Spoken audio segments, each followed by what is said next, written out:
Today is the day you will always remember, the greatest in anyone's life. You'll start off today just two people in love, and end up as husband and wife. It's a brand new beginning, the start of a journey, with moments to cherish and treasure. And although there'll be times when you both disagree, these will surely be outweighed by pleasure. When Claire asked me to do a speech, it reminded me of a speech Winston Churchill once made. He addressed a prep school, and he was asked then to make it brief. So he got up, he says, never, never, never give up. And then he sat down. Well, you're not getting away that easy. Today I'm the proudest man in the world. Seeing your daughter look so happy, and she's so radiant, it's a truly amazing experience. I actually had a wee tear in my eye when I actually walked her down the aisle. But it's tinged with a little bit of sadness as well, because those of you who know me, being generous doesn't come naturally to me. And it upset me a little bit that I had to give her away. Get the receipt. And you've also been the perfect daughter. You spelled perfect wrong. I'm sure you're going to make a very fine wife. I'm also filled with curious joy and wonder. Joy at the happiness in your eyes, and wonder at the miracle of seeing my baby grow into a beautiful woman. Claire, you won't know this, folks. She was quite ugly when she was born. What?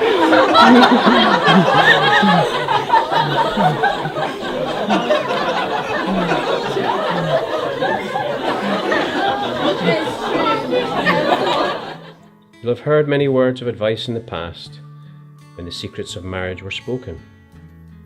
But you know that the answers lie hidden inside, where the bond of true love lies unspoken. So live happy forever as lovers and friends. It's the dawn of a new life for you. I'd just like to say good afternoon, ladies and gentlemen. I suppose you were expecting a few laughs, but I best tread very carefully, you know. Obviously, you know. Mothers-in-laws, father-in-laws, you know. As you stand there together with love in your eyes from the moment you whisper I do.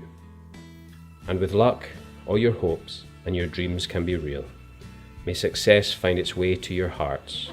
It was a bit of a shock when Luke first asked me to be his best man. I went through all the emotions. I was nervous, excited, but at the same time I couldn't help feel sorry for you. So I was like, God, he must be struggling if he asked his best man. Growing up as a younger brother, I picked up a lot of his habits. Some good, some bad. Like playing football, going for a drink and all that. Also, I picked up his sense of humour, so you can blame him if his speech isn't very funny. Luckily, one habit I never picked up was Luke's tendency to wet the bed.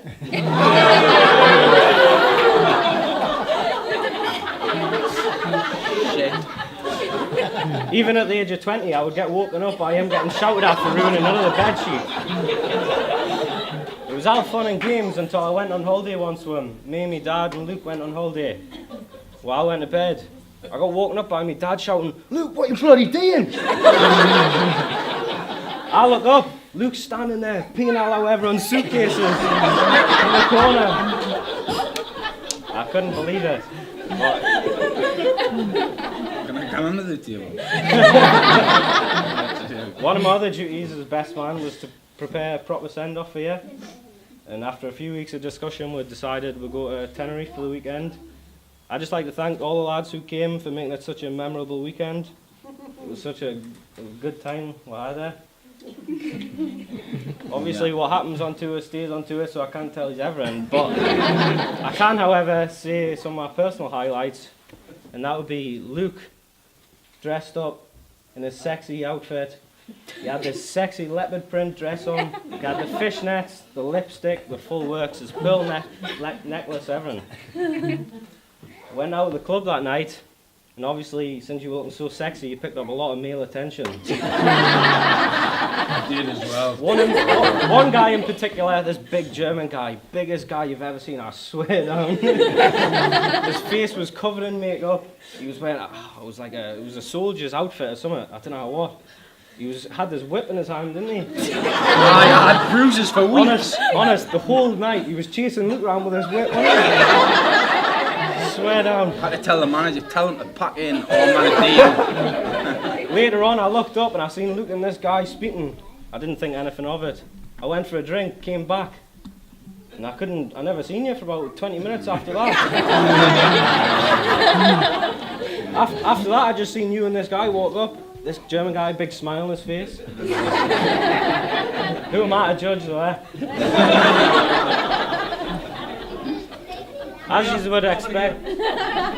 would expect, I've been worrying about this speech for the past couple of weeks, but it only occurred to me recently that no one could possibly stand here on this day and feel more proud and honoured than I am to represent you on this, the most special day of your life. Now that the groom bit out of the way, finally get to mention how beautiful Claire looks on a special day.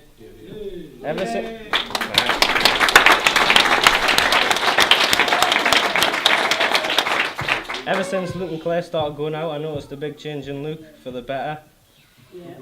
I never thought I'd see the day where you'd be settled down getting married, but I'm glad it's with someone as warm and caring as you are, Claire. So, yeah. Right. First time I'm looking at my notes. Well, I'm sure you'll all be pleased, as I am, that the speech is almost done. All that's left for me to do is ask you to charge your glasses, stand, and join me in wishing Mr. and Mrs. Harrison a long and happy life together. To the bride and groom. Cheers. Cheers. Tomorrow can bring the greatest of joy, but today is the day it all starts.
Hi Claire, we've just had your wedding reception and it was perfect.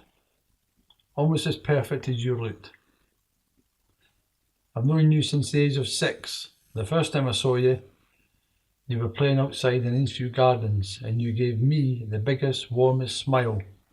Even though you didn't know who I was, but you knew I was coming to your house to see your mum. I also remember when we told you we were going to Florida for a holiday. You were so keen to see all the Disney characters, you couldn't contain yourself. You were so excited. Those 2 holidays to Florida were brilliant. I still remember them now. The holiday in Spain was equally as good, even when you disappeared with Lindsay all night at a party somewhere in Spain. I was beside myself with worry. I also remember in Steeple Crescent when I was outside polishing my car and you were upstairs, unknown to me, throwing yogurt out of the bedroom window, landing on the roof of my car. At first, I thought it was seagull poo, until I looked up to see where the seagulls were and I saw the curtains moving and I heard you and Ewan giggling. I remember when you came in from school, all excited, telling us you were going to play a musical instrument, and I thought how talented you were, until you told us it was the flute. I can still remember the noise of that flute. It annoyed me so much, I hid it in the garage so you couldn't practice. I also remember the day that you told us you weren't going to be grounded and that you wanted to go up the town with Nicola. And we found out where you were, and I managed to grab hold of you at the bus stop outside Asda near Dunfermline. I felt like I was going to murder you. I also remember you telling us you were pregnant with a little boy, and we did not want that for you.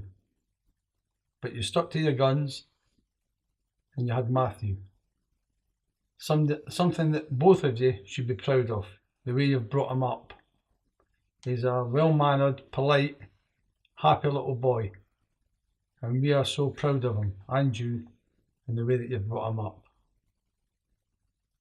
Sadly, however, your granddad's not here with you. But if it's possible, I'm quite sure that he's up there looking down with a big smile on his face, and he's just as proud of you as we are. And as for you, Luke, all I can ask is that you respect Claire, look after Claire, and love her as much as I do, but in a different way. So from me and Elaine, we wish you all the best. Take care, we love you both. Bye.